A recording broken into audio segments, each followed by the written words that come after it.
حسین رضی اللہ تعالیٰ عنہ کے ساتھ 72 جنگجو ہیں، صرف اتنا 72 میں سے بھی 40 پیادے ہیں اور 32 گھوڑ سوار ہیں۔ 40 کے پاس گھوڑے نہیں ہیں۔ 5000 لشکر کے مقابلے میں جنگجو کتنے حسین رضی اللہ عنہ کے پاس؟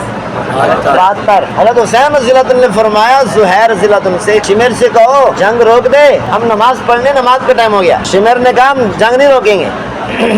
شمر نے کیا کہا؟ ہم جنگ نہیں روکیں۔ شمر کو برس کی بیماری ہو گئی تھی، چت کبرا تھا، چت کبرا۔ حضرت حسین رضی اللہ تعالیٰ عنہ نے شمر کو دیکھا تو مسکرانے لگے، فرمانے لگے صدق رسول اللہ صلی اللہ علیہ وسلم، اللہ کے رسول صلی اللہ علیہ وسلم نے سچ فرمایا۔ ساتھیوں نے پوچھا حضرت کیا بات ہے؟ حضرت حسین رضی اللہ عنہ نے فرمایا میں نے خود رسول اللہ صلی اللہ علیہ وسلم کو فرماتے ہوئے سنا، فرما رہے تھے میں دیکھ رہا ہوں، نبی اکرم صلی اللہ علیہ وسلم نے فرمایا میں دیکھ رہا ہوں کہ چت کبرا کتا میری اولاد کا خون پی رہا ہے، چت کبرا کتا میری اولاد کا خون پی رہا ہے۔ حضرت حسین رضی اللہ عنہ نے فرمایا وہ چت کبرا کتا یہی ہے جو میں آج کون سا دن ہے؟ ابھی تاریخ من شہر محرم الحرام العاشر من شہر محرم الحرام، آج 10 محرم الحرام ہے۔ سیدنا حسین رضی اللہ تعالیٰ عنہ نے آج کے دن میں قربانی دی۔ حضرت حسین رضی اللہ تعالیٰ عنہ سے اللہ نے قربانی مانگی اور قربانی حسین نے حضرت حسین رضی اللہ تعالیٰ عنہ نے زہیر رضی اللہ عنہ سے فرمایا کہ جو شمر سے کہو ہمیں نماز پڑھنی، تھوڑی دیر کے لیے جنگ روک دے، تھوڑی دیر کے لیے جنگ روک۔ اور مقابلہ بھی کیسا؟ دشمنوں کی فوج 5000 کا لشکر ہے اور حضرت حسین رضی اللہ تعالیٰ عنہ کے ساتھ 72 جنگجو ہیں، صرف اتنا 72 میں سے بھی 40 پیادے ہیں اور 32 گھوڑ سوار ہیں۔ 40 کے پاس گھوڑے نہیں ہیں۔ 5000 لشکر کے مقابلے میں جنگجو کتنے حسین رضی اللہ عنہ کے پاس؟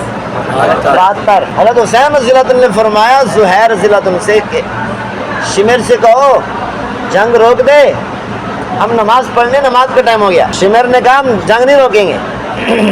شمر نے کیا کہا؟ ہم جنگ نہیں روکیں۔ شمر کو برس کی بیماری ہو گئی تھی، چت کبرا تھا، چت کبرا۔ حضرت حسین رضی اللہ تعالیٰ عنہ نے شمر کو دیکھا تو مسکرانے لگے، فرمانے لگے صدق رسول اللہ صلی اللہ علیہ وسلم، اللہ کے رسول صلی اللہ علیہ وسلم نے سچ فرمایا۔ ساتھیوں نے پوچھا حضرت کیا بات ہے؟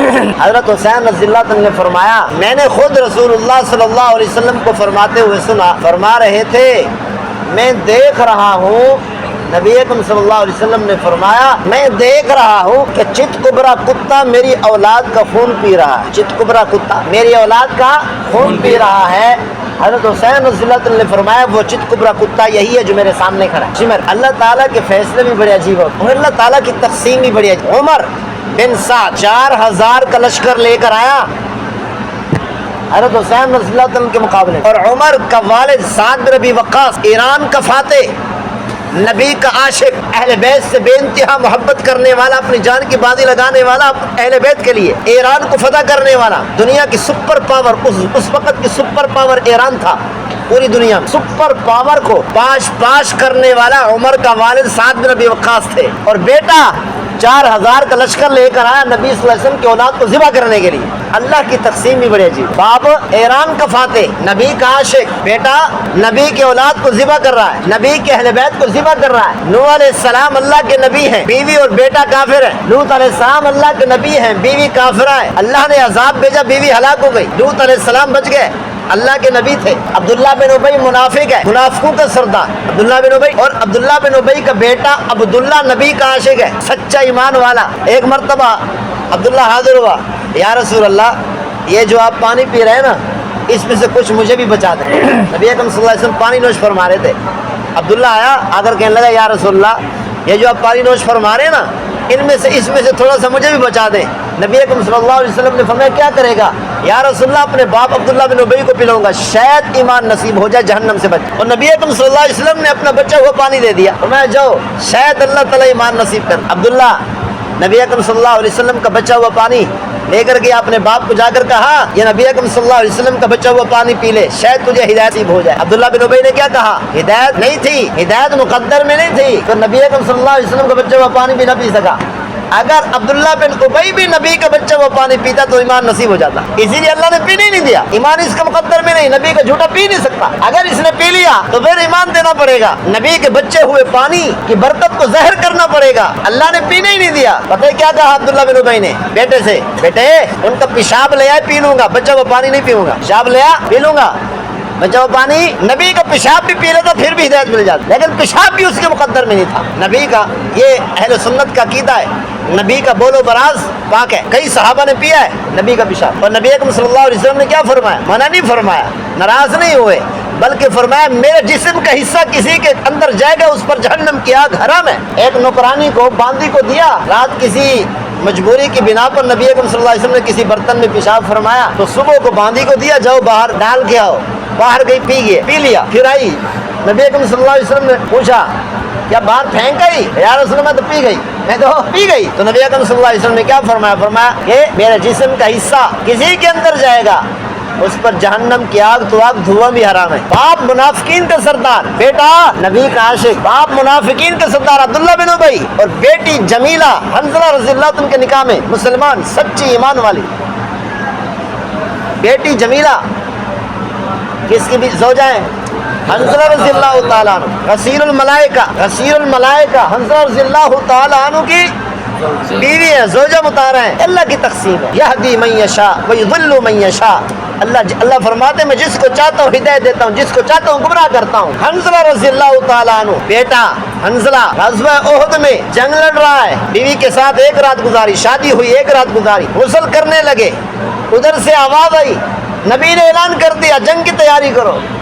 حضرت حنظلہ رضی اللہ عنہ تلوار اٹھائی اور دوڑ لگا دی کہ غسل کرنے کا بھی وقت نہیں ہے نبی کے حکم کے بعد کہ ہم تھوڑی سی تاخیر کر لیں، دوڑ لگا دی، جنگ کرتے کرتے شہید ہو گئے۔ نبی اکرم صلی اللہ علیہ وسلم نے فرمایا میں دیکھ رہا ہوں کہ حنظلہ کو فرشتے لے گئے، زمین آسمان کے درمیان فضا میں بادلوں کے پانی سے غسل دے رہے۔ صحابی فرماتے ہیں میں نے یہ حدیث سنی، پیغمبر صلی اللہ علیہ وسلم کا فرمان سنا، دوڑ لگا دی، میں نے جا کر حنظلہ کو دیکھا، اس کے سر سے پانی کے قطرے ایسے ٹپک رہے تھے جیسے آدمی نے تازہ غسل کیا۔ نبی اکرم صلی اللہ علیہ وسلم نے فرمایا اس کی زوجہ سے پوچھو کیا معاملہ ہے اس کے ساتھ، الگ یہ معاملہ کیوں ہوا، فرشتوں نے اس کو غسل کیوں دیا؟ بیوی نے بتایا میرے ساتھ رات گزاری، صبح کو غسل سے پہلے اعلان جنگ ہوا، دوڑ لگا دی، غسل ہی نہیں کیا تھا۔ نبی اکرم صلی اللہ علیہ وسلم نے فرمایا اللہ کے فرشتوں نے بادل کے پانی سے اس کو غسل دیا ہے۔ غسیل الملائکہ اسے کیا کہتے ہیں؟ جس کو اللہ کے فرشتے غسل دیں اسے کیا کہتے ہیں؟ غسیل الملائکہ۔ اسی غزوہ احد میں بیٹا جنگ کرتے کرتے کرتے کرتے شہید ہو گیا، غسیل الملائکہ بن گیا، اور دوسری طرف اس لیے حنظلہ رضی اللہ عنہ کا باپ ابو عامر اسی جنگ میں کفار کے ساتھ مل کر صحابہ کا مقابلہ کر رہا تھا، بیٹا نبی کا ساتھ دے کر کافروں کا مقابلہ کر رہا تھا، اور باپ ابو عامر کافروں کے ساتھ مل کر نبی اور نبی کے صحابہ کا مقابلہ کر رہا تھا۔ جنگ ایک ہے، بیٹا جنگ کرتے کرتے شہید ہو گیا، غسیل الملائکہ بن گیا، اور باپ کافر رہ گیا اور کفر کی حالت میں مر گیا۔ یہ اللہ کی تقسیم ہے، جس کو اللہ چاہتا ہے ہدایت دیتا ہے، جس کو چاہتا ہے گمراہ کر دیتا ہے۔ اسی شمر کباب جس نے جنگ شروع کی حسین رضی اللہ عنہ کے مقابلے میں، شمر کباب شرحبیل بن آور تھا، حضرت علی رضی اللہ عنہ کے ساتھیوں میں سے تھا، حضرت علی کے ساتھ مل کر دشمنوں کا مقابلہ کرتا رہا، باپ علی کے ساتھیوں میں سے۔ پھر یہ باپ بھی شرحبیل بھی پیسوں کے لالچ میں آ کر ایمان بیچ دیا، بیٹا بھی ویسا نکلا جیسا باپ ویسے بیٹا۔ عبید اللہ بن زیاد جو کوفہ کا گورنر تھا، جس نے حکم دیا حسین رضی اللہ عنہ کے پورے لشکر کو، پورے اہل بیت کو ذبح کرنے کا، عبید اللہ بن زیاد، اس کا باپ ابن زیاد، یہ بھی حضرت علی رضی اللہ عنہ کے ساتھ مل کر دشمنوں کا مقابلہ کرتا تھا، یہ بھی علی کے ساتھیوں میں سے تھا، بعد میں ایمان بیچ دیا پیسوں کے لالچ میں آ کر۔ لیکن حسین کو دیکھو کہ سیدنا حسین رضی اللہ تعالیٰ عنہ، مجھے بتاؤ اگر سیدنا حسین رضی اللہ عنہ ہاتھ کے لیے دعا اٹھاتے، اے میرے پروردگار ظالموں کے مقابلے میں مجھے فتح عطا فرما، کیا اللہ فرشتے نہ بھیجتا؟ ظالموں کو ختم فرما، کیا اللہ فرشتے نہ بھیجتا؟ سورج نے بھی دیکھا، اس نے بھی اجازت مانگی ہوگی اللہ تعالیٰ سے، یا اللہ مجھے اجازت دے میں ان ظالموں پر آگ کے انگارے برسا کر ختم کروں۔ یہ ظالم اسی چہرے پر تلواروں کے وار کر رہے ہیں جس چہرے پر میں نے نبی اکرم صلی اللہ علیہ وسلم کو بوسے دیتے ہوئے دیکھا. سورج بھی تڑپ گیا ہوگا لیکن حسین رضی اللہ تعالیٰ عنہ اس حالت پر راضی ہوگا جس حالت پہ اللہ نے رکھا تھا. یا اللہ تیرے رضا پر راضی, تو چاہتا ہے کہ میری جان قربان ہو جائے, میں جان قربان کرنے کو تیار. اے میرے پروردگار تو چاہتا ہے کہ میرے نانے کا دین زندہ رہے, اسی لیے تو میری قربانی چاہتا ہے, میری اولاد کی قربانی چاہتا ہے. اے میرے پروردگار اپنے نانے کے دین کو قیامت تک زندہ رکھنے کے لیے اپنی جان بھی قربان کرنے کو تیار ہوں, اولاد کو بھی قربان کرنے کو تیار ہوں. اور کر دیا. نبی کی سنت کی لاج اتنی رکھی کہ حسین رضی اللہ عنہ کو جب بتایا گیا کہ شمر نے نماز پڑھنے کی اجازت نہیں دی, کہا ہم جنگ نہیں روکیں گے, حضرت حسین رضی اللہ عنہ نے اعلان فرما دیا اپنے جنگجوؤں میں 2 گروہ میں تقسیم ہو جاؤ. ایک گروہ دشمن کا مقابلہ کرے گا, دوسرا گروہ میرے پیچھے کھڑے ہو کر جماعت سے نماز پڑھے گا. کہہ دیتے حسین رضی اللہ عنہ نماز قضا کر لیتے ہیں, بعد میں پڑھ لیں گے, یوں بھی تو کر سکتے تھے. یا کم از کم یہ فرما دیتے کہ جاؤ بھی 5-5 کی ٹولی بن کر جاؤ, الگ الگ نمازیں پڑھ لو, جماعت کی ضرورت نہیں, اتنی سخت جنگ ہے. جماعت سنت موقدہ ہے, واجب کے قریب ہے. اور ہم مولوی کیا سمجھتے ہیں کہ جماعت سے نماز پڑھنا مستحب ہے. کیا سمجھتے ہیں مستحب سمجھتے ہیں, اسی لیے پرواہ نہیں کرتے, کیونکہ مولوی مستحب کی پرواہ نہیں کرتا, کہتے ہے تو مستحب. یہ جاہل لوگ کہتے ہیں کہ یار مستحب ہے عمل کرو, مستحب کو نہیں چھوڑنا, یہ زیادہ ثواب ملتا ہے. مولوی کہتا ہے مستحب ہے چھوڑ دو. جاہل لوگ مستحب کو مستحب سمجھ عمل کرتے ہیں, اور مولوی لوگ مستحب کو مستحب سمجھ کر چھوڑ دیتے ہیں. جماعت سے نماز پڑھنا سنت موقدہ ہے. پیاری سمجھ کیا ہے؟ ہاں, حضرت حسین رضی اللہ تعالیٰ عنہ نے تلواروں کے نیچے نیزوں اور تیروں کی برسات میں, بارش میں سنت کو نہیں چھوڑا, سنت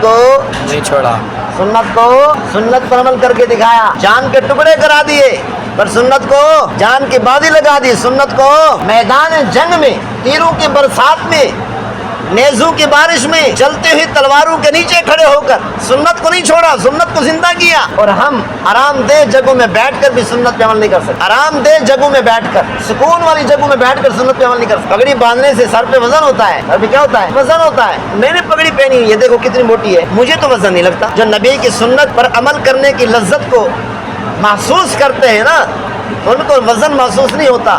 اللہ نے یہ جو سر بنایا نا, سر بنایا پگڑی کے لیے, ٹوپی کے لیے بنائی نہیں ہے. جسم پر اب مثال یوں سمجھو, جسم پر موٹا کپڑا پہن لو, گرمی میں تکلیف ہوگی نہیں ہوگی؟ گرمی زیادہ ہوگی نہیں ہوگی؟ اب میں نے بنیاد نہیں پہنی پھر بھی گرمی لگ رہی ہے, حالانکہ پتلے کپڑے, پگڑی سے زیادہ موٹے کپڑے. پگڑی کے کتنے تہ ہیں اور سر پہ لپیٹے ہوئے ہیں, تہ پر تہ, پھر بھی سر میں گرمی نہیں لگتی. دھوپ میں چلے پورے جسم پر گرمی لگتی ہے, سر پہ نہیں لگتی, حالانکہ کتنی موٹا کپڑا ہے سر پہ. کیوں؟